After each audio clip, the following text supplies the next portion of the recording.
அனைவருக்கும் வணக்கம். நான் டாக்டர் நிரஞ்சன், நுரையீரல் சிறப்பு நிபுணர், தேனியிலிருந்து.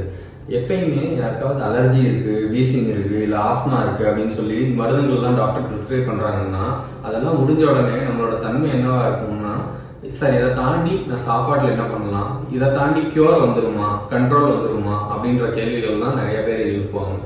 இப்போ நம்ம வீட்டில் இருக்க திங்ஸ் எதெல்லாம் வந்து மோஸ்ட்லி யூஸ் பண்றாங்க, அதை தாண்டி அதர்ஸ் நான் அலோபதி இல்லாமல் வேற என்னென்ன மெடிசின்ஸ் நம்ம வந்து இந்த அலர்ஜி, ஆஸ்மா, வீசிங் ப்ராப்ளம்ஸ்க்கு யூஸ் பண்ணிக்கிட்டு இருக்கோம் ரெகுலரா, அதோட பெனிஃபிட்ஸ் என்னென்ன இருக்கும் அப்படிங்கிறத மட்டும் முக்கியமானது பார்க்கலாம். இன்னைக்கோடதுல முக்கியமான ஒரு 7 விஷயங்கள் பார்க்க போறோம். நம்பர் 1, வீட்டில இருந்து ஆரம்பிக்கும். வீட்டில் வந்து இப்போ எல்லாரும் என்ன கேட்குறாங்க, சார் இப்போ வந்து மிளகு, குர்குமின், ஜிஞ்சர் இதெல்லாம் வந்து ஜாஸ்தியா இருக்க மாதிரி ஒரு சாப்பாடு, எடுத்துக்காட்டுக்கு சொன்னோம்னா ரசம், இந்த மாதிரி இதெல்லாம் நிறைய சேர்த்துக்கலாமான்னு கேட்குறாங்க.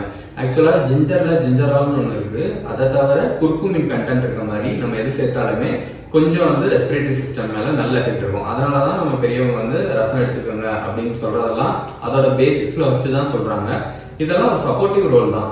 2வது, மிளகுல என்ன சொல்றாங்கன்னா, மிளகு வந்து வாயில வச்சுட்டு அதோட சாறு உள்ள இறங்க வரைக்கும் கொஞ்சம் வச்சுட்டு அதுக்கப்புறம் இது பண்ணலாமான்னு கேட்கறாங்க. அது கொஞ்சம் இரிட்டேஷன் காஸ் பண்றதுக்கான ஹை ப்ராபபிலிட்டி இருக்கு. இருந்தாலும் அதோட சாறு கீழே போறப்ப கொஞ்சம் வந்து அந்த சூத்தனிங் எஃபெக்ட் த்ரோட்டுக்கு கொடுக்கும், அதாவது அந்த தன்மையை கொஞ்சம் குறைச்சு கொடுக்கும். அதனால நிறைய பேர் சொல்றாங்க. இதோட எஃபிகசி வந்து ரொம்ப டவுட்ஃபுல்லான விஷயம் தான். 3வது, நான் அலோபதிக்கா போறப்ப 2 முக்கியமான காம்பனன்ட் சொல்லுவாங்க இருமலை குறைக்கிறதுக்கு. ஒன்னு அதிமதுரம், இன்னொன்னு ஆடாதவை. இது 2ம் தான் முக்கியமான காம்பனன்ட்ஸா அவங்க சொல்றது. இது 2க்குமே நான் அலோபதிக்ல நல்ல எஃபெக்ட் இருக்கு. நிறைய ட்ரக்ஸ் வந்து அதை பேஸ் பண்ணி தான் இருக்கும். நம்ம வந்து ஒரு சித்தாலேயோ இல்லை ஆயுர்வேதாலேயோ இல்லை ஹோமியோபதியிலோ போறப்ப நம்ம வந்து அதோட கண்டென்ட்ஸ் என்ன இருக்குன்றதை நம்ம தேட ஆரம்பிச்சோம்னா முக்கால்வாசி இதுல திப்பிலியோ இல்ல வந்து ஆடாதலையோ இல்ல அதிமதுரமோ இந்த மாதிரி ஏதாவது ஒரு கண்டென்ட் இருக்கிறத நம்மளால பார்க்க முடியும். அதுக்கப்புறம் ஸ்டீம் இன்ஹேலேஷன், வீட்டிலே வந்து ஆவி பிடிக்கலாமா சார் அப்படின்றது நிறைய பேரோட தன்மை.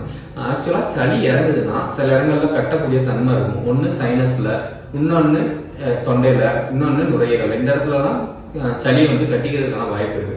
ஸோ நம்ம வந்து அதை வந்து ஆவி பிடிக்கிறப்ப அங்க இருக்க சளியெல்லாம் உருகி வெளியே வரும் அப்படிங்கிற ஒரு கான்செப்ட்ல தான் கேட்பாங்க. இதுல சில முக்கியமான விஷயங்கள் நம்ம ஃபாலோ பண்ணணும். ரொம்ப பக்கத்துல போய் பிடிக்கிறப்ப அந்த வேப்பர் அது ரொம்ப ஹீட்டா இருக்கிறப்ப இங்க நோஸ்ல வந்து சில ஹேர் ஃபாலிகல்ஸ் இருக்கும். அதெல்லாம் பர்ன் பண்ணிச்சுன்னா ப்ராப்ளம் ஆயிடும். ஸோ அதெல்லாம் நம்மளோட ப்ரொடெக்டிவ் மெக்கானிசம். இப்போ அந்த ஹேர் ஃபாலிகல்ஸ்லேயே அடி வாங்குச்சுன்னா பிரச்சனை ஆயிடும். ஸோ வந்து ரொம்ப கிட்ட போய் எடுக்கிறது, ரொம்ப ஜாஸ்தி தடவை எடுக்கிறத அவாய்ட் பண்ணலாம். அப்பப்போ எடுத்துக்கலாம், ரொம்ப நல்லதுதான். முக்கியமா யூக்கலிப்டஸ் அப்படிங்கிற காம்போனன்ட் இருக்க மாதிரி இதை சுடுதண்ணியில போட்டு எடுக்கிறப்ப கொஞ்சம் எஃபெக்ட்ஸ் வந்து நல்லா இருக்கும். இதை தவிர சில பேர் என்ன கேட்பாங்கன்னா, சார் திப்பிலி, மிளகு, சுக்கு இதெல்லாம் வந்து நான் தேன் கூட சேர்த்து எடுக்கிறேன் அப்படின்னு சொல்லுவாங்க. இதெல்லாம் நம்மளோட கை வைத்தியங்கள் தான். இதோட எஃபெக்டிவ்னஸ் சுத்தமா இல்லைன்னு சொல்ல முடியாது. சப்போர்ட்டிவ் ரோல் கண்டிப்பா இருக்கு. கண்டிப்பா இதெல்லாம் யூஸ் பண்ணலாம். இதெல்லாம் நம்ம தெரிஞ்சோ தெரியாமலோ நம்மளோட சாப்பாடுல அப்பப்ப அங்கமா இருந்துகிட்டு தான் இருக்கு. இதுதான் நம்ம வந்து ஜென்ரலா யூஸ் பண்ற நான் அலோபதிக் திங்ஸும் நமக்கு அது மேல இருக்க டவுட்ஸும் அதை கிளியர் பண்றதுக்காண்டி தான் இந்த வீடியோ. தேங்க்யூ.